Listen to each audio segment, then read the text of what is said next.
UP के रहस्यमय Buttler house की कहानी, वो भूतिया हवेली जो नहीं बन पाई कभी पूरी। अब यहाँ घूम सकेंगे पर्यटक। आइए जानते हैं क्या है रहस्य। नमस्कार, स्वागत है आपका अधिकार न्यूज में और मैं आपके साथ सुष्मिता। नवाबों की नगरी लखनऊ अपनी प्राचीन धरोहर और ऐतिहासिक इमारतों के लिए मशहूर है। इन्हीं इमारतों के बीच बटलर पैलेस बना है, जिसे 99 साल पहले अंग्रेज डिप्टी कमिश्नर के लिए बनवा गए थे। लेकिन ये इमारत अधूरी रह गई, जिसके बाद इसे लेकर भूतों की कहानियां प्रचलित हो गई। लेकिन अब इसे फिर से सजाया और संवारा जाएगा। बटलर पैलेस को संवारने में आ रही श्रुति संपत्ति अभिरक्षक की बाधा दूर हो गई है, जिसके बाद इसके सौंदर्यीकरण का रास्ता साफ हो गया है।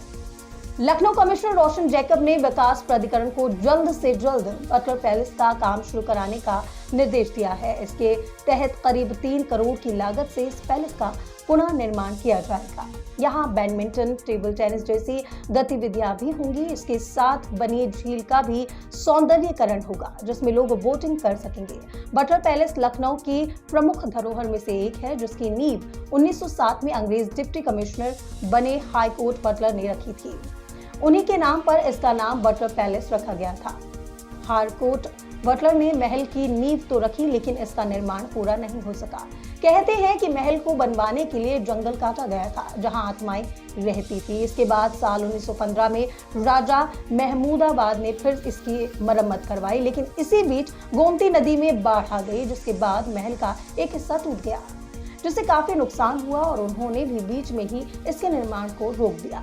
इस महल का जितना भी हिस्सा बना वो काफी सुंदर था। इसे राजस्थानी शैली में बनाया गया है। कई लोगों का मानना है कि अगर ये महल बनता तो बेहद भव्य होता। इस पैलेस में कई वीरान खंडहर हैं, जहां हमेशा अंधेरा छाया रहता है और चारों तरफ पेड़ पौधे, जंगली घास फूस रहती है, जिसकी वजह से यहाँ देखने में भी डर लगता है। बटलर पैलेस को यहाँ के लोग मोस्ट हॉन्टेड प्लेस के नाम से भी जानते हैं। कई लोग यहाँ भूत देखने का दावा करते हैं। कहा जाता है कि एक सफेद साड़ी पहने महिला यहाँ सीढ़ियों से फिसलते हुए देखी जाती है। वहीं कई बार रात के समय यहाँ से चिल्लाने और रोने की आवाजें भी आती हैं।